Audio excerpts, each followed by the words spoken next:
Bà gì, con chơi đầu chỉ là chơi môn hồn đồ trong hành bỏ. Chỉ mua này mua liền. Ô, sao tiền chơi này cho bọn này nhỉ nhé, đầu tiên chơi hồn đồ trong tuột đầu từng tiền này. Cái này chỉ mua là sao được đà, thế con chơi hồn đồ trong hành bỏ. Này mua là trà thầu ấy. Số thơm mà cũng mua chỉnh thế có chỉ nói này mua cái chỉ này.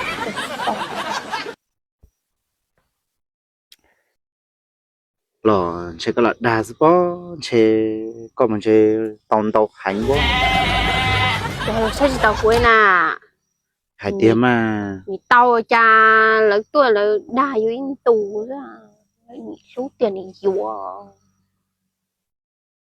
Nhưng giờ mà bây giờ xin này chơi hai cái tiền tháp con cho chơi chuyện đà sao, nhưng chỉ mua từ từ vô lúc tiền này, đó có tiền.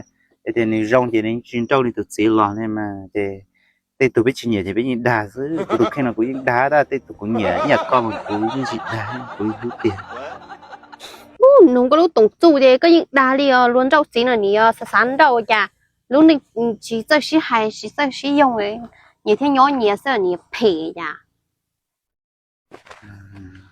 còn đa cũng là mù chay sao mà cũng nhớ câu chị đá con này đúng tỏ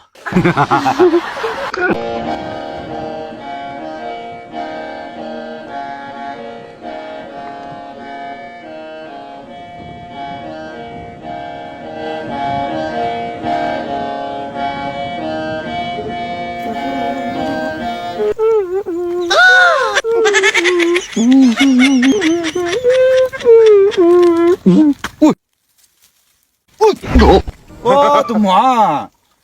Chả có rong đi tụi bé nè. Tụi nà. Tiếc cũng muốn bắt tụi bé lò sữa tụi mỏ. Chả có nhá để no thế à? Tụi lớn tuổi. Nhưng của sai của tôi nhớ để nó sợ. Tao mày muốn tuổi ha. Mò mà. Giờ mỏ chả hết tuổi nào tụi mỏ. Món chụp lại tuổi. Chả cho mỏ nhập lăng. Dùng mỏ trông là tuổi trông là tuổi chuột bé bữa giờ mỏ nhập lăng tuổi nà. Sao tụi mỏ mà khai con muốn vô chua. Ai tụi mất chua.